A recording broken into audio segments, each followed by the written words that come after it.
Hello students, आज हम करेंगे what is e commerce. E commerce क्या होता है। तो इस पूरे अर्थ को जानने से पहले हम ई कॉमर्स का मीनिंग को जानेंगे।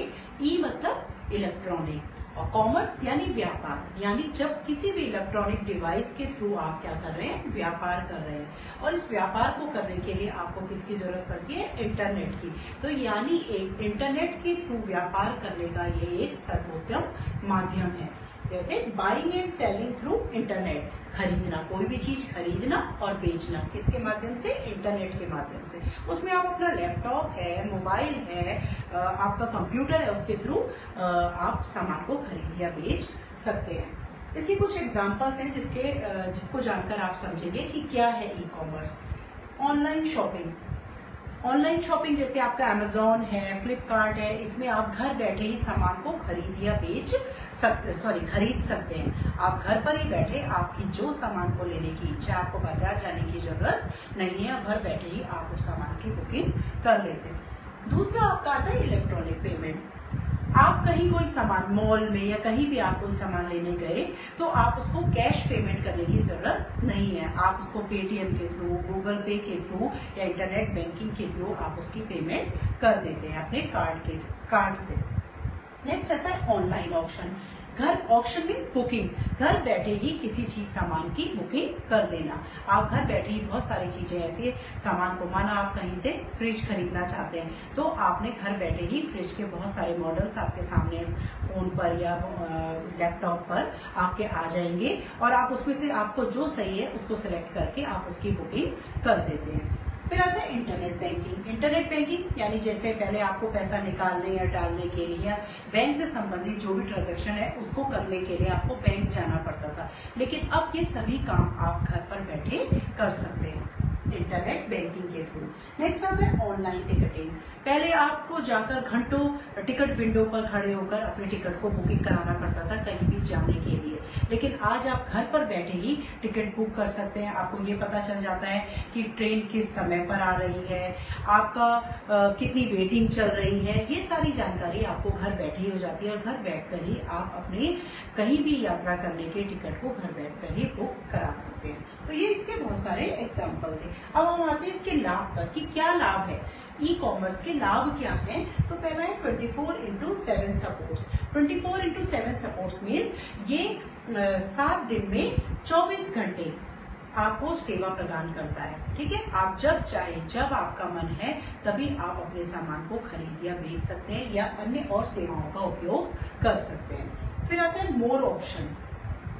आप कोई भी चीज खरीदने जा रहे हैं, आप एक शॉप पर जाते हैं, आपको वहां समझ नहीं आता, आप दूसरी शॉप पर जाते हैं, तो यहाँ पर भी आपके पास बहुत सारे ऑप्शंस होते हैं। अगर आपको एक साइट पर कोई चीज अच्छी नहीं लग रही है तो आप दूसरी साइट को ओपन करके देख सकते हैं कि वहां पर कैसे प्रोडक्ट्स हैं, उससे रिलेटेड किस तरह के प्रोडक्ट्स हैं, तो आप उसको यूज करके उन चीजों को खरीद सकते हैं। फिर आता है क्विकर डिलीवरी। क्विकर डिलीवरी में क्या आता है कि आपने जो चीज बुक करी या तो वो दूसरे दिन ही आप तक पहुंच जाती है या कई बार 2 या 3 दिन से ज्यादा उसमें समय नहीं लगता और तुरंत आपका सामान आप तक पहुंच जाता है। फिर आता है आपका compare and select better and cheaper option. आप जो बहुत सारी साइट्स हैं आपके ऑनलाइन सामान बेचने की, आप उनमें देख सकते हैं कि कौन सी साइट पे कितने का बिक रहा है और कौन सी में कितने का, यानी आप कंपेयर कर सकते हैं उसके रेट्स में, उसकी क्वालिटी में। आप उसके अकॉर्डिंग आपको जो सही और उचित लगता है आप उसको चूज करके उसी से अपने सामान को मंगवा सकते हैं। फिर आता है रिव्यू कमेंट्स।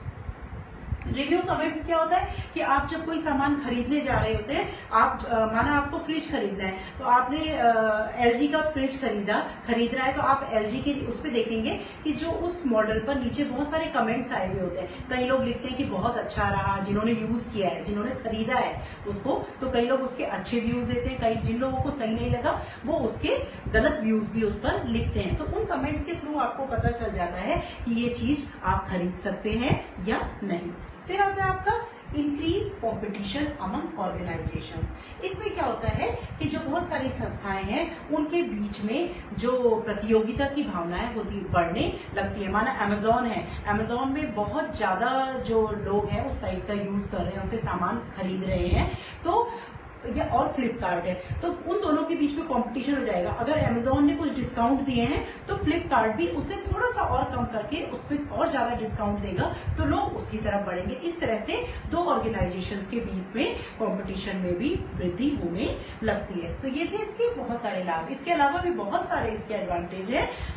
फिर आता है टाइप्स में, कितने प्रकार के होते हैं ई कॉमर्स। पहला है B2B यानी बिजनेस टू बिजनेस, यानी एक कोई व्यापारी, एक कोई कंपनी दूसरी कंपनी के साथ मिलकर क्या कर रही है, व्यापार कर रही है, तो उसको बिजनेस टू बिजनेस कहा जाता है।